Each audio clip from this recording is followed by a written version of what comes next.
In the summer of 1995, the quiet desert town of Crestwood, Arizona was unsettled by the sudden disappearance of a high school senior named Haley Pendleton. She had vanished without a trace, leaving behind only her empty car pulled slightly off a dirt road known to locals as Sycamore Pass. But 4 months later, when a camper stumbled upon a buried duffel bag near an abandoned fire pit, he uncovered a truth so grotesque it would unravel the very fabric of Crestwood's silence and lead to the most horrifying revelation imaginable. Haley was 17, a cheer captain, a scholarship hopeful, and according to those who last saw her, always the girl who walked home in the moonlight like she owned it. She left a party around 11:40 p.m., her laughter still echoing in the driveway. The road home should have taken her 22 minutes. Instead, at dawn, a rancher found her white Corolla near mile marker 47. The driver's door hung open. Her purse was on the passenger seat. The keys dangled from the ignition. No signs of a struggle, no tracks in the sand, but her own.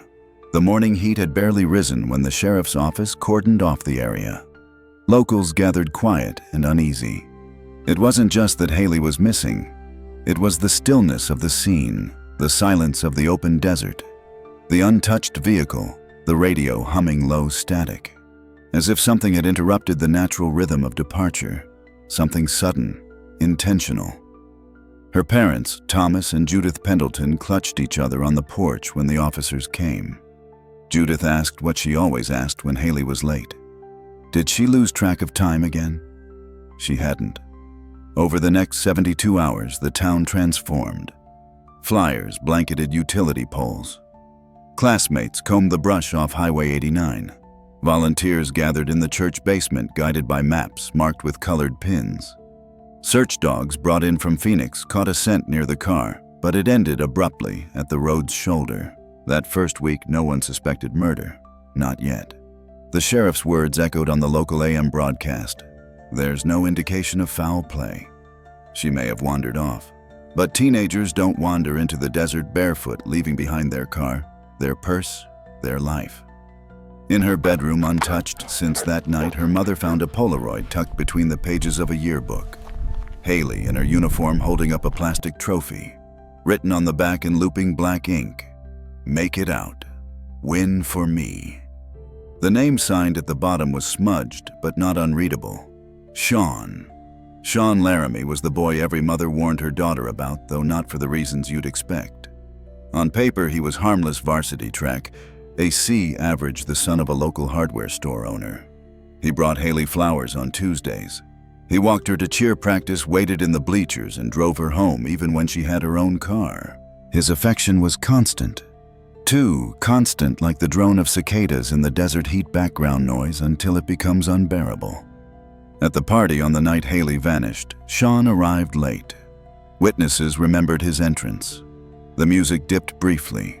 He cut through the crowd without a word, eyes fixed on the patio where Haley stood laughing with a junior named Reese Collin. Their conversation looked casual to most, but not to Sean. By midnight, Sean was gone. So was Haley. In the interviews that followed, Sean insisted he left before her, that they argued, yes, but it wasn't serious. She said I was crowding her, that she needed air. I gave her space. He said he drove to the Sonic in town, then home. No one could confirm that alibi, not his parents, not the clerk at the Sonic, not the cashier at the all-night gas station where his truck was caught on a grainy security tape parked for 4 minutes, headlights on.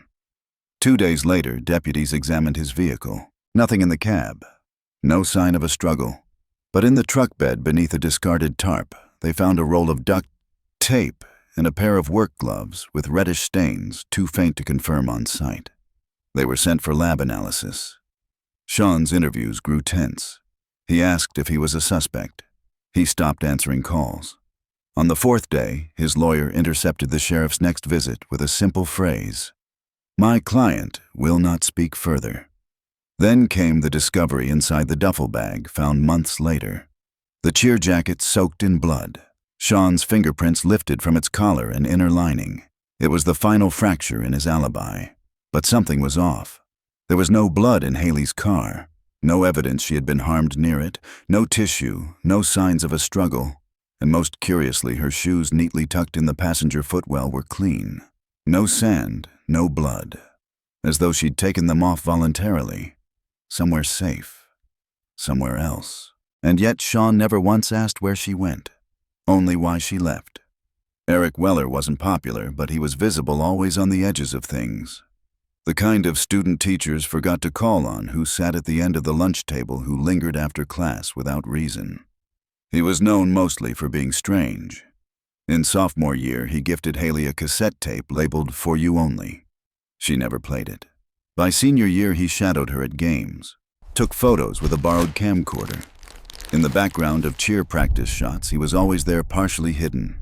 Once, a teacher caught him under the bleachers with a pair of discarded pom-poms. He claimed he was documenting school spirit. He wasn't suspended, just watched more closely, briefly. Haley never mentioned Eric in connection to fear, but in her diary, uncovered later by her mother, she wrote only once about him. "Eric gives me that feeling again, the hum under my skin. I don't know if it's fear or something worse." The entry was dated 2 weeks before she disappeared. After Haley went missing, Eric's name surfaced quickly. He wasn't at the party, or so everyone assumed. But then came the image recovered from the damaged roll inside the broken camera found in the duffel bag. The photo was smeared by sand and partial exposure, but one detail was unmistakable: Eric partially silhouetted, standing no more than 20 feet from Haley's parked car. When asked, he claimed innocence. "I was never there." Someone must have doctored that image. He couldn't explain the camera, the proximity, or why he deleted his VHS recordings the day after Haley vanished. Investigators searched his bedroom. Walls lined with pinned Polaroids, locker combinations, a folded map of Sycamore Pass. The disturbing centerpiece, a cutout newspaper photo of Haley taped beside his mirror, circled in red ink, captioned in pencil, "She doesn't see me yet." But there was no physical evidence tying Eric to the duffel bag. No fingerprints, no DNA. He couldn't explain the photo, but neither could anyone else. The camera itself was fractured, sandlogged, its timeline uncertain. The image could have been from the party, or earlier, or much later. Eric became a pariah, stalked by rumor, not by proof. And yet, one detail remained unspoken in official reports: the camera strap had initials stitched on the underside. MD, not Eric, not Haley. Someone else entirely. A detail no one saw, except someone once must have. In small towns like Crestwood, strangers don't last long. They pass through on motorcycles in rusted vans with faces burned by sun and silence. Clay Burwell was one such face. He arrived 2 weeks before Haley vanished. Stayed just long enough to be remembered by those who noticed the margins: a clerk at the 66 Gas and Sip, a waitress at Lonnie's Diner. Always alone, always watching. He paid in small bills, asked questions no one wanted to answer about parties, curfews, where teens like to park late at night. When asked what he was doing in town, he only smiled and said, "Chasing ghosts." The night of the party, Clay was seen again. Not at the house itself, but near the car wash on Highway 89, less than a mile from where Haley's vehicle was later found. A hitchhiker that night, never identified, claimed a man matching his description offered a ride, then laughed when refused. But when police ran his name, nothing came up. No warrants, no prior charges. Just a P.O. box in New Mexico and a history of gig work up and down the I-40 corridor. Vanished as suddenly as he arrived. And then there was the photo, blurry, underexposed, taken at the party by someone fumbling a disposable Kodak. A group shot. Teens clustered under string lights, but behind them, barely visible, a shadow near the fence line. Frame, magnified, enhanced, filtered. Clay, wearing a denim jacket, a patch on the sleeve illegible. But the face, though grainy, was his. He had been at the party, not invited, not noticed. The sheriff's office reopened its files, reclassified Clay as a person of interest, but he was gone. A name without a trail. The duffel bag had no fingerprints, no traceable fibers, no blood, but Haley's. Except one object in that bag was his echo, the watch. It was distinctive, a limited edition wristwatch given out at the Maricopa County Fair 3 years earlier. Only 25 were made. the number engraved on the back number 014. A small, seemingly meaningless detail, until cross-referenced. That watch had once belonged to Clay's younger brother, a boy who, according to records, had died in a fire. A boy who, by every official account, had ceased to exist. But if that was true, why had his watch just resurfaced, set to midnight, buried beside blood and silence, and who exactly had been wearing it? The wind had shifted east that morning, a dry gust that rattled the tamarisk trees and carried the scent of ash long extinguished. Campers from out of state had parked just beyond mile marker 52, where the ground leveled into a wide, neglected clearing. Locals rarely ventured there anymore. The fire pit, ringed with broken bricks and beer bottles, hadn't been used in months. One of the campers, a retired teacher named Lenora Vance, was digging a shallow trench for her portable grill when her trowel struck canvas. She thought it was trash at first, a duffel bag half swallowed by dust. But when she unzipped it, she recoiled. Inside lay a cheer jacket, white and red, soaked deep with dried blood at the left shoulder. A disposable camera cracked and clogged with sand. A wristwatch face shattered, its hands forever frozen at midnight. She called the sheriff from the payphone at the old ranger's station. By the time the scene was secured, the sun had reached its apex. The bag's contents were laid out under a sterile tarp. The jacket was confirmed as Haley's, her name embroidered just beneath the collar. The blood tested positive for her type. Inside one pocket was a single black thread, coarse and synthetic, inconsistent with the cotton uniform. An analyst noted it matched an upholstery thread commonly found in pre-1990 pickup trucks. The camera was beyond repair, but its film, though compromised, offered one final image, a grainy photograph of Haley's car taken from a low angle, partially obscured by a tumbleweed. And just visible in the top corner, Eric Weller's face. Or someone who looked like him. The last item, the watch, bore a thin line of corrosion across its clasp. It had been submerged at some point, perhaps in water, perhaps just time. The back was engraved with a number 014. Investigators cross-referenced county fair registries. Only 25 watches had been awarded in 1992. Number 014 was listed under the name Micah Burwell, younger brother to Clay, deceased, presumed dead in a mobile home fire in Flagstaff 3 years prior.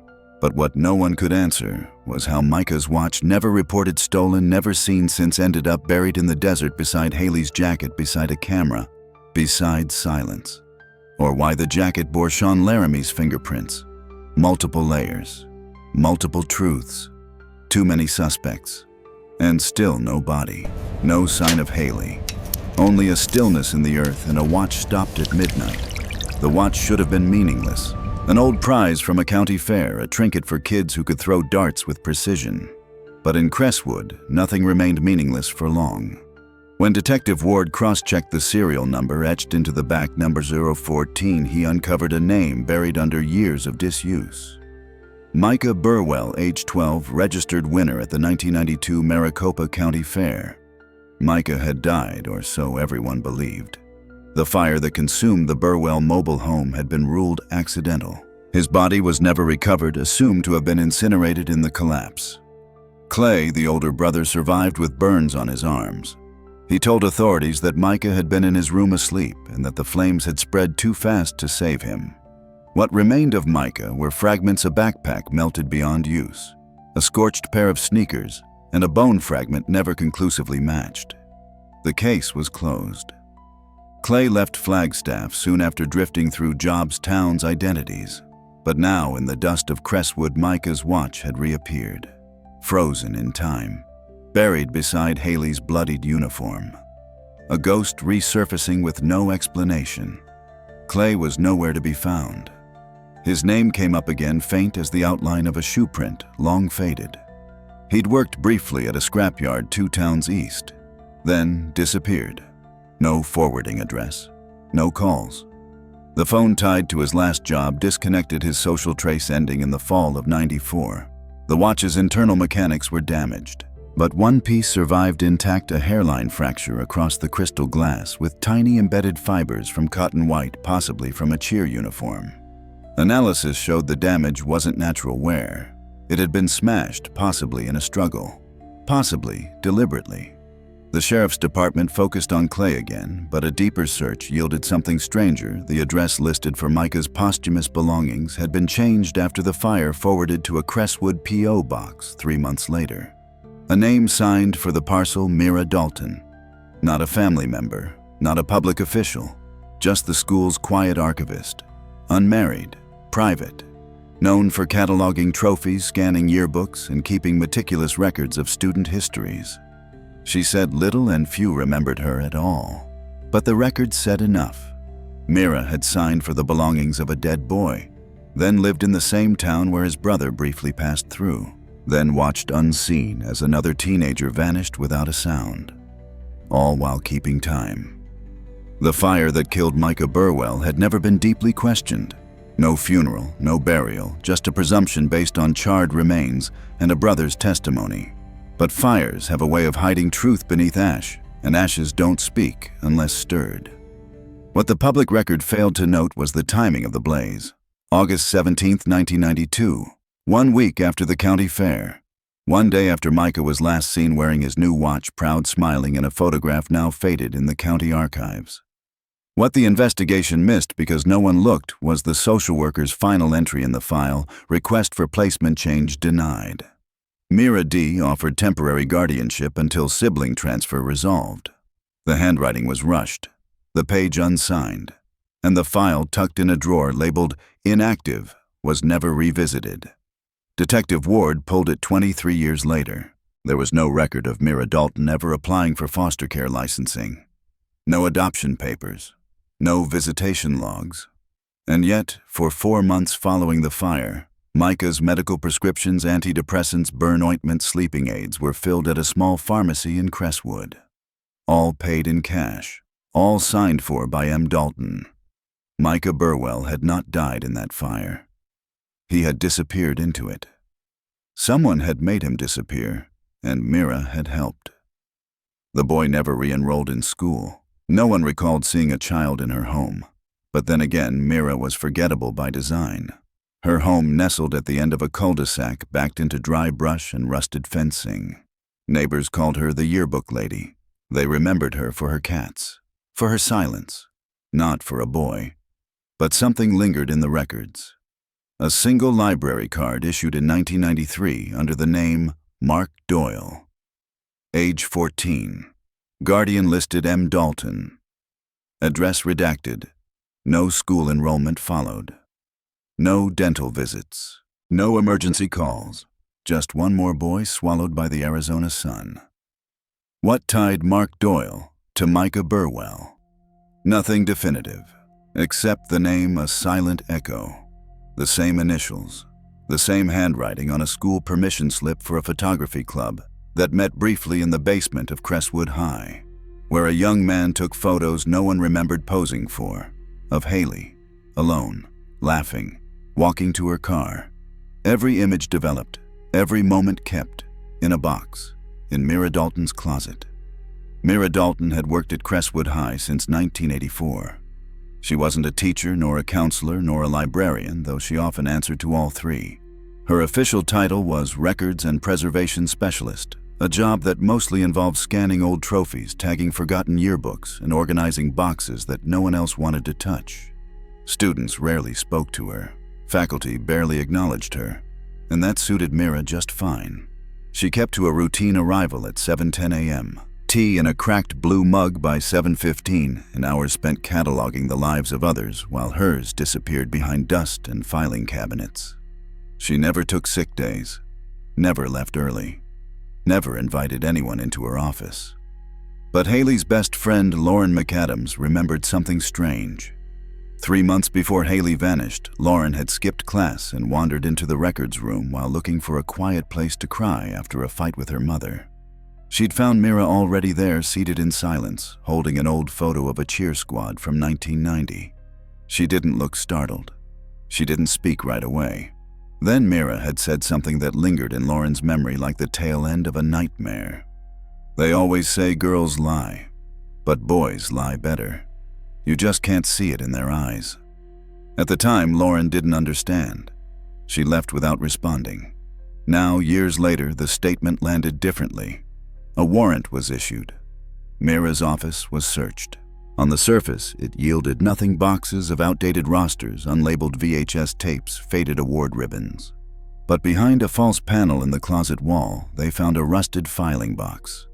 Inside, undeveloped rolls of 35mm film, 2 cheer squad badges with no listed student owner, and a Crestwood High visitor pass dated the night of the party, signed in red pen with the name Mark Doyle. Mira denied knowledge of it, denied knowing Micah, denied having ever signed for any belongings. But the parcel receipt bore her handwriting identical to the labels she'd written on student files for decades. She didn't resist arrest. She simply said, "There's nothing left to say. He's long gone." But if he was gone, why were there fresh fingerprints on the visitor pass? Why was the film, when developed, less than a year old? And why, in one of the photographs, was Haley staring directly into the lens, as if she'd just realized someone was watching from the dark? The recovered rolls of film, when developed under forensic supervision, revealed more than expected. Some were mundane yearbook photos, gym class candids, hallway shots taken from strange angles. But one sequence stood out: 12 images, all of Haley, all in the same outfit she wore the night of the party. The lighting was dim, the framing erratic, the distance inconsistent. Not posed, not aware, except for the last photo. In that final frame, Haley was turning. Her face caught in mid-motion, mouth slightly open, eyes wide, not in shock but alertness. She had seen whoever was behind the lens, and she wasn't smiling. The timestamp embedded in the film's metadata was defective. The original camera was analog, but the lab had managed to extract chemical decay patterns from the film's emulsion. The results were troubling. The sequence of Haley's photos had not been taken before she vanished, but well after the party, possibly even days after. That changed everything.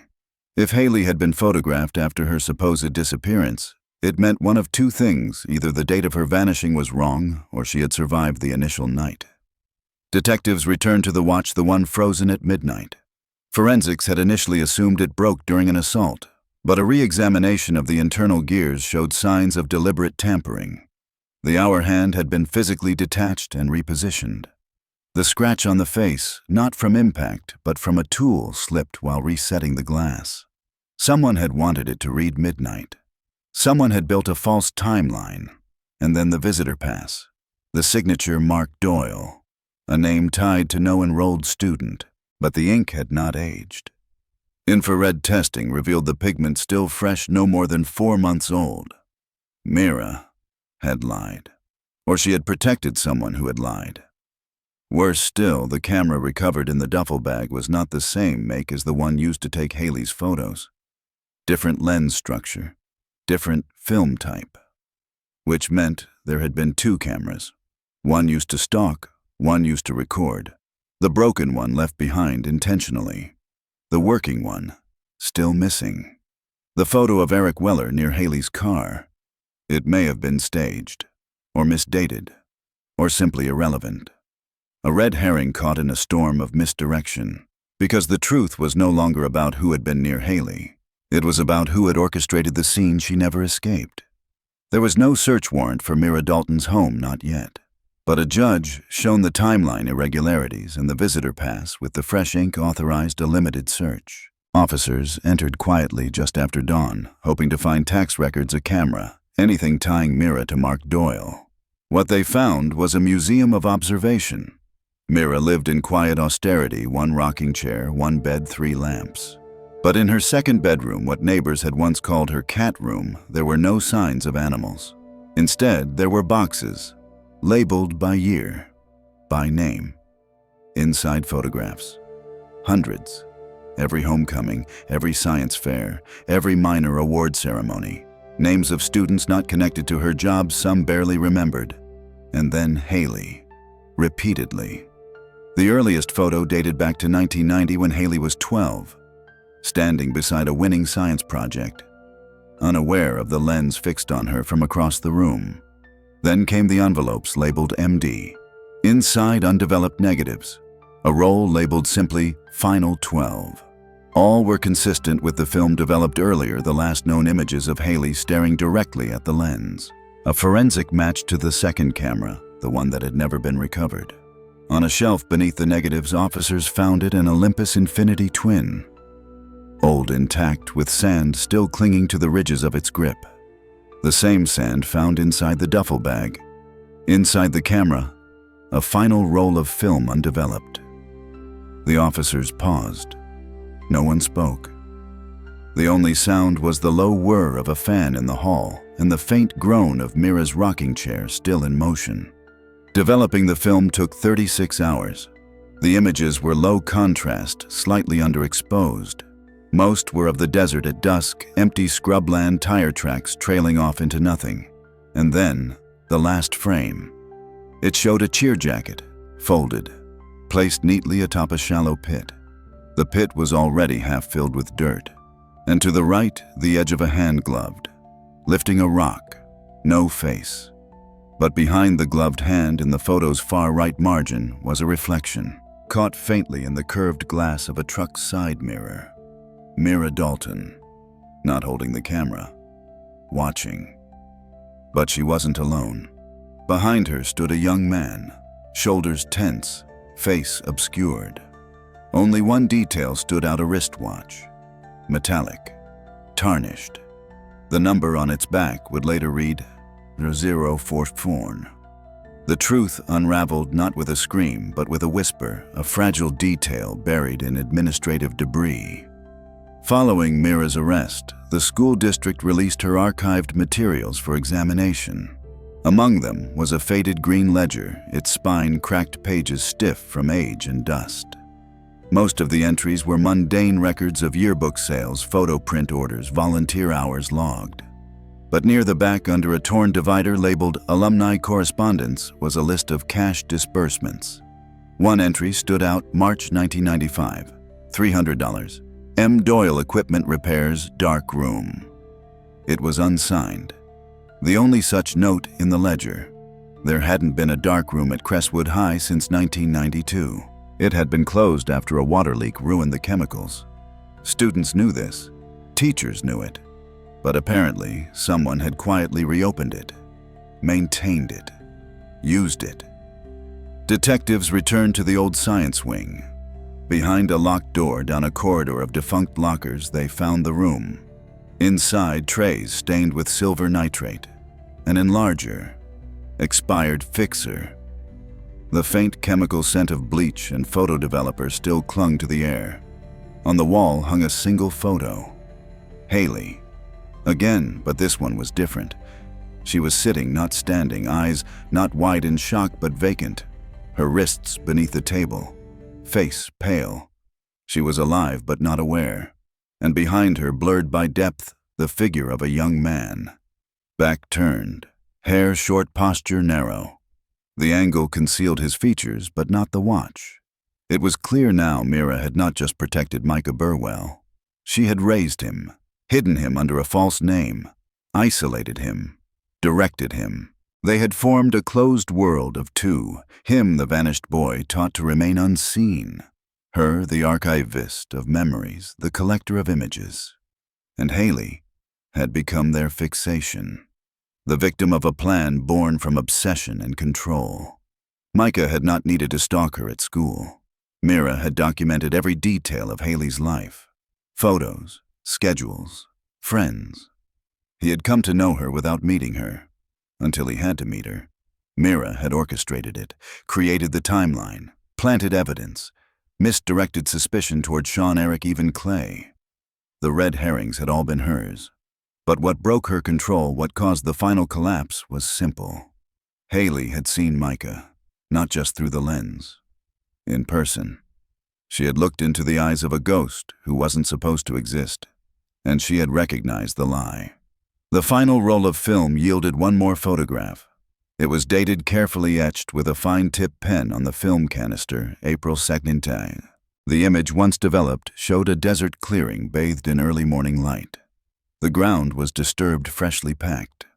A flat stone had been placed at the center, surrounded by a ring of worn-down shoes, their soles just visible beneath the surface dust.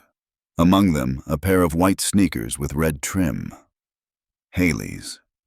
In the foreground stood a figure, back turned, shoulders slumped. The camera had been placed on the ground, angled upward. A self-timer, perhaps. Or a final message. He wasn't looking at the camera. He was looking down at the ground.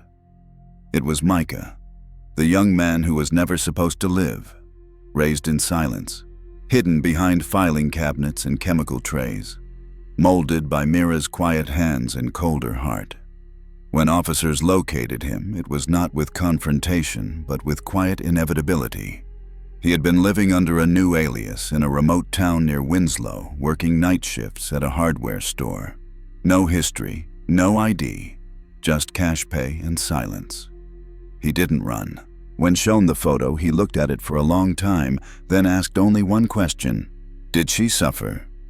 The answer, mercifully, was no. Forensic evidence confirmed a barbiturate in Haley's system. Overdose, administered through tea or perhaps juice, something familiar. She had likely been unconscious before death. There were no signs of trauma, no resistance, no defense wounds. She had simply faded. Micah confessed in fragments. He said Haley had understood, that she had seen him, that she had promised not to tell. But the next morning her eyes had changed. Mira had whispered that betrayal was inevitable, that girls lied, that trust was weakness. So he did what Mira asked, what Mira had always prepared him for. He returned her to silence. Mira Dalton never spoke again after the trial. She died 2 years into her sentence, her records sealed. In the end, she left behind no family, no memoir, only boxes, photos, and one watch, number 014. As they stood beneath the flat stone now marked with Haley's name, Lauren McAdams looked at the earth one last time. The real journey was just beginning. In the end, that was the lesson: evil might hide behind familiar faces, but truth endures. As they moved toward their new future, Lauren squeezed Detective Ward's hand. "Do you think we'll ever stop seeing her face?" "No," he said softly. "And maybe that's how we remember why it matters." They stepped toward healing, toward a future they would build one day at a time. Thank you for listening to Brody's Stories. Until we meet again.